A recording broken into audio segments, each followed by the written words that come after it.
Hi friends, ఈరోజు మేము బంగాళదుంప కుర్మాని చేయబోతున్నాము. అది ఎలా అంటే బంగాళదుంపని ఫస్ట్ వాటర్లోనే నానేసుకోవాలి, అదే ఉడకబెట్టుకోవాలి. ఉడకబెట్టుకున్నాక దానిలో కొంచెం అదే 5 మినిట్స్ అయిపోయాక దాన్ని మొత్తం పైన తొక్కు ఉంటుంది కదా, అది తీసేసాక కొంచెం బంగాళదుంప అంతా చిన్న చిన్న చాకుతో కటింగ్ చేసుకోవాలి. చిన్న చిన్న పీసులు అయిపోతుంది కదా మెత్తగా వచ్చాక.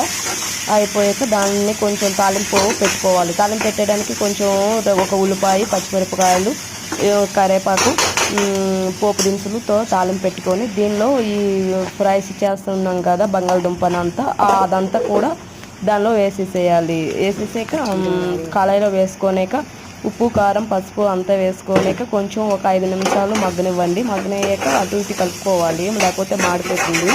కొంచెం నూనె కూడా వేసుకోవండి. నేను వాడేది నూనె చాలా తక్కువ, అందుకని నూనె కొంచెం తక్కువ వాడాను. ఓకే.